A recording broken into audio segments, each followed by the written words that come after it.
नमस्कार, न्यूज 44 देख रहे हैं आप और मैं हूं आपके साथ दीक्षा राठौर। लगभग एक साल बाद चीन कोरोना का वैसा प्रकोप फिर देख रहा है जिसे याद करके ही लोग खौफजदा हो उठते हैं।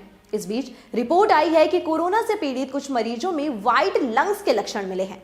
इस नई जानकारी ने कोरोना से लड़ रहे चीन समेत दुनिया भर के दूसरे देशों की चिंता बढ़ा दी है। चीन में कोरोना का प्रकोप अभी भी जारी है। आईसीयू मरीजों से खचाखच भरे हैं। चीन की सरकार दिन रात दवाओं का उत्पादन कर मेडिसिन की कमी को दूर करने में लगी है। सरकार ने आइबुप्रोफेन और एस्टोमेफेन जैसे दवाओं का उत्पादन 4 गुना बढ़ा दिया है। लेकिन कोरोना से जंग के मोर्चे पर चीन की चुनौतियां कम नहीं हो रही है। मरीजों के सीटी स्कैन में व्हाइट लंग्स के रूप में चीन के सामने नई चुनौतियां आई है। इस बीच खबर आई है कि इस बार संक्रमण से प्रभावित कुछ मरीजों में व्हाइट लंग्स के लक्षण पाए गए हैं। इस नई रिपोर्ट ने चीन की चिंता को कई गुना बढ़ा दिया है।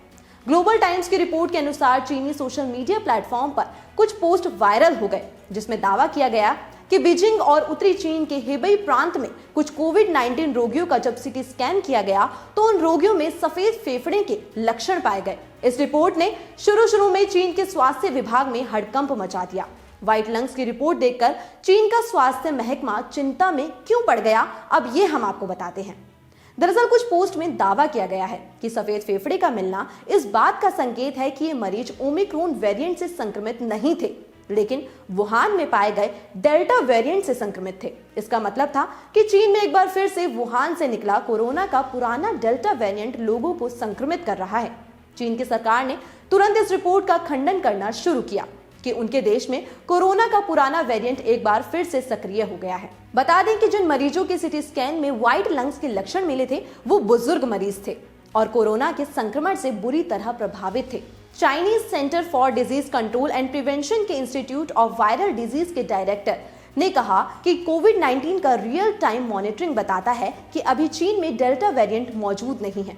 साथ ही ये भी पता चला है कि डेल्टा वेरिएंट और ओमिक्रॉन वेरिएंट का कोई भी रिकॉम्बिनेशन नहीं हुआ है।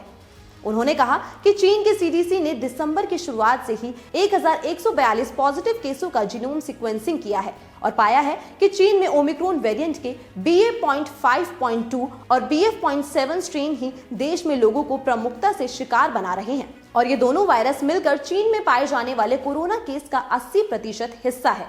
इसके अलावा चीन में ओमिक्रॉन वेरिएंट के 7 सब ब्रांच भी पाए गए हैं। कुल मिलाकर चीन लगातार ये बताने की कोशिश में है कि उसके यहाँ अभी मरीजों में व्हाइट लंग्स के लक्षण नहीं मिले हैं। ग्लोबल टाइम्स ने विशेषज्ञों के हवाले से लिखा है कि व्हाइट लंग शब्द का अब इंटरनेट पर अत्यधिक उपयोग किया जा रहा है क्योंकि कुछ रोगियों को गलती से व्हाइट लंग कहा जाता है, हालांकि उनके लक्षण इतने गंभीर नहीं होते हैं।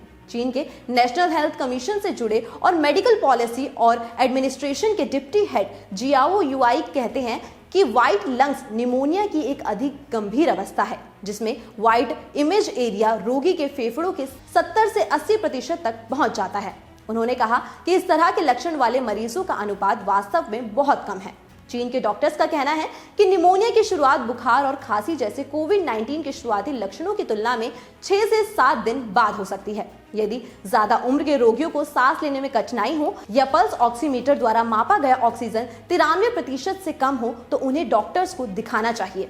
जहां तक कोरोना की बात है तो चीन का दावा बाहर की दुनिया के लिए हमेशा से संदेह के घेरे में रहा है, इसलिए चीन में व्हाइट लंग्स के केस बेहद कम है अथवा इस बारे में अभी कुछ भी स्पष्ट कहना मुश्किल है। लेकिन अगर ऐसे केस आ रहे हैं तो चीन को तत्काल ऐसे मरीजों की गहन जांच करवानी चाहिए और इसकी जानकारी दूसरे देशों के साथ भी साझा करनी चाहिए, ना कि उसे छुपाना चाहिए।